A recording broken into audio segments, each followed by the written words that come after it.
Aku jualan lain aja yang lebih cuan. Apa itu? Jual nama Bapak.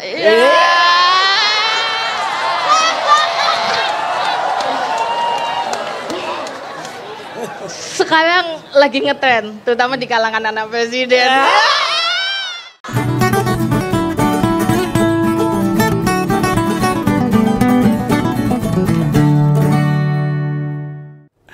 Begawan itu agak lupa ini, kelewat ikut mengingat haul Gus Dur, tokoh bangsa, Presiden keempat Republik Indonesia. Ini tokoh pluralisme.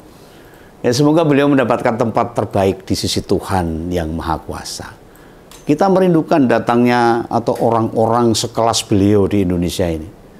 Sebab Gus Dur itu mampu jadi penerang jalan bagi kita. Bukan hanya bagi agama tertentu, tapi bagi bangsa ini. Yang pasti putri-putri beliau masih konsisten sampai sekarang nih, terus menyalakan visi perjuangan. Demi membela wong cilik, rakyat terpinggirkan. Bagi ngompolers yang tidak sempat ngikuti acara haul Gus Dur, ya, yang ke-15 itu, cari di YouTube, banyak itu. Wes yang isi mencerahkan pikiran kita semua. Nah, selain soal Gus Dur, sekarang ini di sela-sela mungkin sebagian ngompolers memperingati liburan hari Natal atau liburan sekolah, liburan akhir tahun. Om Begawan mau mengupdate ini hasil pilkada yang setidaknya di Jawa Tengah dulu, wis rampungan itu, biar masyarakat tahu siapa toh jane sing perkasa, partai yang bisa mendominasi di wilayah Provinsi Jawa Tengah itu siapa. Nah, rampungan ini bukan versi quick count loh, bukan versi lembaga survei, apalagi versi orang partai, tetapi memang versi lembaga resmi penyelenggara pemilu atau yang kita kenal dengan KPU. Komisi Pemilihan Umum. Artinya ini wis hasil yang relatif sedikit perubahannya. Kecuali ada gugatan ke MK, lalu dikabulkan baru.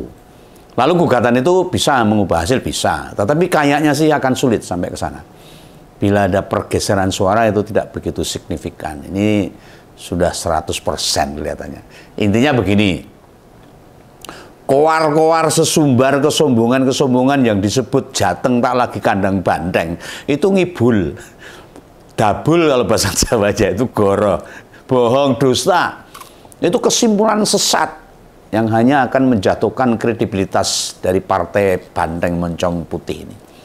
Biasanya orang atau netizen yang bilang begitu gak punya data, asal ngebenci tok itu. Atau mereka karena pemuja sebelah ya bisa. Orang mikir gitu, nggak pakai data. Mereka hanya ngirim meme, gambar, nyetatus, dan nggak mau diajak mikir. Kalau dibantah ya selenco jawabannya. Ya orang-orang pemuja itu kan kalau diajak berdebat kan selenco.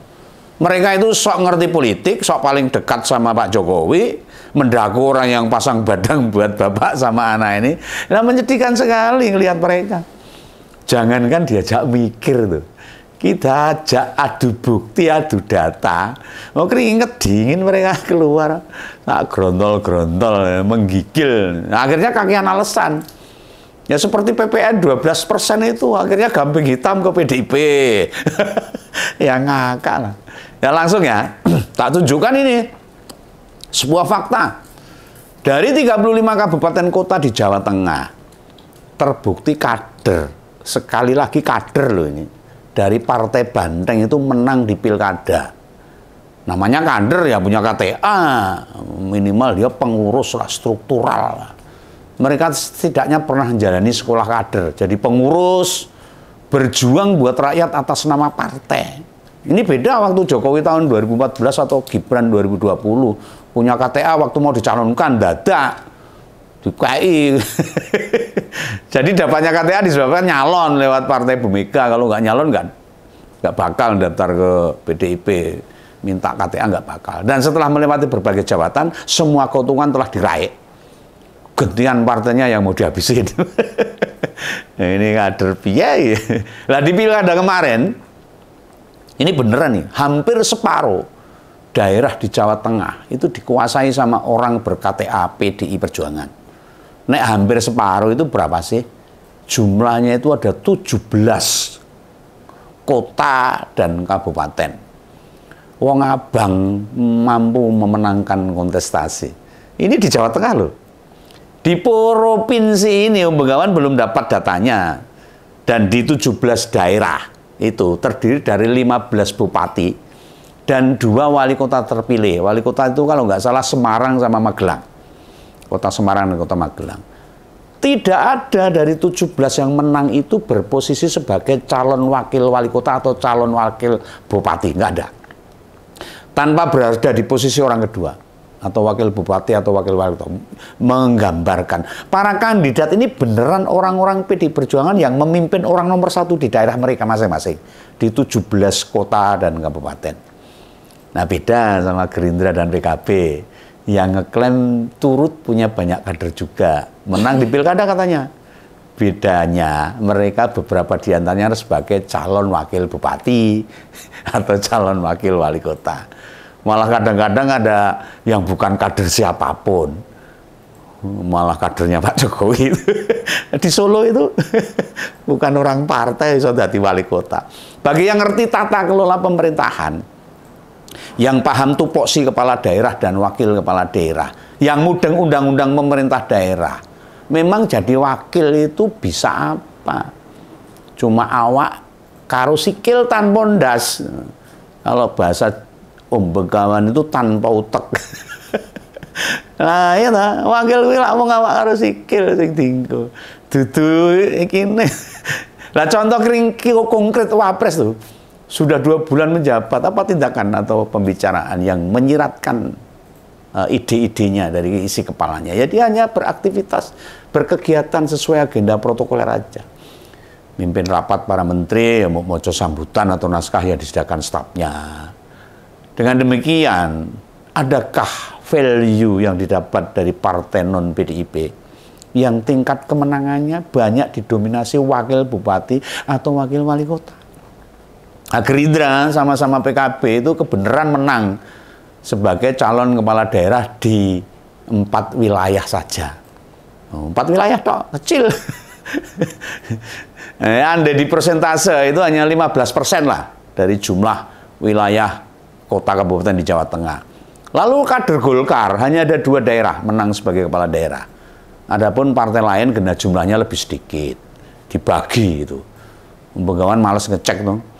Mau pakai dalih apa lagi nyebut-nyebut Jawa Tengah duduk kandang bandeng itu apa lagi. Dan jika ada mereka yang nyebut di Pilgub menang Gerindra, itu Pak Lutfi sama Gus Yassin itu kan hanya diusung saja. Diusung sama Gerindra. Pak Lutfi berKTA Gerindra, baru masuk Gerindra awal November loh. Dan isu ini penting kita angkat bareng-bareng, kita viralkan supaya masyarakat paham. Jane aku ben milih sopo to, kadere sopo to, harus dia tahu. Milih pemimpin sembako sama duit 100.000 harga diri kita hanya remeh aja. Dan ini bukan disebabkan aku ngebela partai loh, bukan loh. Bukan ngebela PDI Perjuangan, enggak. Saya bukan orang partai. Om Begawan itu orang merdeka. Dulu memang saya orang partai. Karena udah lereh itu loh. Jadi orang merdeka. Wong aku gak duwe KTA PDIP, enggak. Ini hanya demi simbol perlawanan penguasa yang cara mengelola pemerintahannya.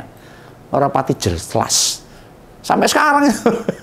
Apabila ada yang nyebut beda sikap Om Begawan waktu awal Pak Jokowi presiden 2014 dengan Pak Prabowo menang Pilpres.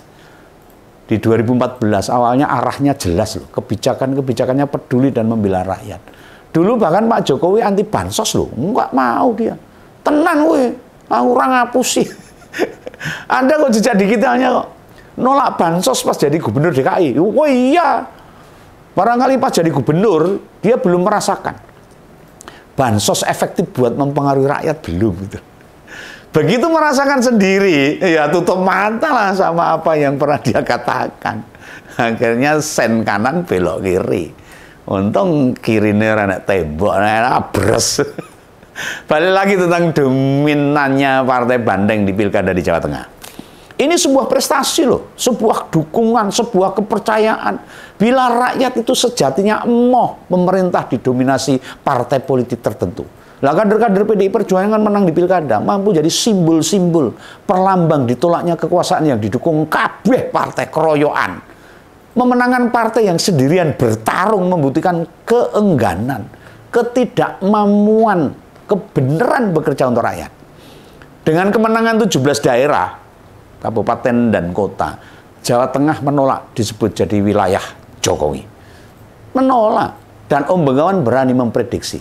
Misalnya pilkada tidak dilakukan serentak se-Indonesia, jumlah daerah yang menang bisa tambah lagi jumlahnya yang diraih oleh PDI Perjuangan. Kayak di ex-Keresdenan Solo itulah. Itu biasanya kandidat PDI Perjuangan semua menang, dihabisin itu 7 kota kabupaten. Loh karena diobok-obok, ada cawe-cawe, ada bansos, ada amplop dan sebagainya. Nah, jadi beberapa daerah keok. Dan coba lihat 17 daerah itu mana saja yang dimenangkan oleh PDI Perjuangan. Banyumas, Brebes, Demak, Grobogan, Jepara, Karanganyar, Kendal, Klaten, Kudus, Magelang, Semarang, Wonogiri dan Wonosobo. Wah, ya, apa itu pegawai ini? Nah untuk Piwalkot, kader PDIP di kota Pekalongan dan Semarang, memang juga wis genep 17. Dan pisan kas tak tegaskan, semua menang sebagai calon bupati dan calon wali kota. Belas gak ono sing posisi wakil, awak karo sikil, semua jadi kepala. Dan koalisi Kim Plus Plus itu ya agak nyaman loh, ande disebut Jateng itu dikuasai orangnya Jokowi. Wong faktanya tidak begitu. Nah, petinggi partai merasa jengah itu, resah atas klaim-klaim yang mengatasnamakan besarnya Jokowi. Lah efek mantan presiden ini murni berpengaruh pada pasangan Pak Lutfi dan Gus Yassin, serta Respati dan Astrid di kota Solo. Nah, adapun kandidat lainnya, misalnya menang pilkada, ya timnya mampu bekerja dengan baik dan benar tanpa ada campur tangan Pak Jokowi. Lah dinalar saja lah. Misalnya efek Jokowi itu masih kuat. Misalnya, tentu kan tidak berhenti di 2 nama itu. Pasti calon Kim Plus Plus dominan di Jateng semua dimenangkan. Ya orang menang di 20 atau 25 kabupaten kota lah misalnya itu. Itu pun posisinya harusnya kepala daerah, bukan wakil kepala daerah. Lah PKB yang merasa di Jateng juga kuat pendukungnya. Kekuatannya sama kayak Gerindra aja kok. Hanya menang di 4 kabupaten. Sisanya menang sebagai wakil bupati. Nah, kader mereka terpilih jadi bupati itu hanya di Tegal, Blora, Cilacap maupun Kudus, itu PKB itu. Kemudian menang wakil wali kota di Tegal. 9 sisanya kader mereka ya menang jadi wakil bupati. Nah, buat Gerindra sama PKB, ini mendingan. Bisa 4 kepala daerah masing-masing itu. Daripada Golkar, partai beringin. Di Jawa Tengah, beringin itu bubrok, orang payu. Kadernya bisa dominan sebagai calon bupati, hanya Pekalongan sama Bupati Pemalang aja. Sisanya wakil kepala daerah di kabupaten sama di Kebumen sama Boyolali. Nah itu aja. Serta wakil wali kota Pekalongan itu ada. Nah fakta-fakta ini mempertontonkan koalisi Kim Plus Plus bergabung itu sebagai formalitas saja. Lah di perjalanan atau di wilayah mereka, ya mereka juga saling jegal supaya hambruk dewi-dewi. Itu ya.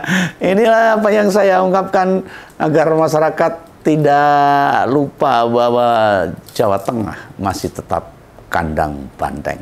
Ya, jangan lupa subscribe, tombol lonceng, share, dan like untuk ngompol supaya tidak gagal paham. Salam Bengawan, salam ngompol. Dadah.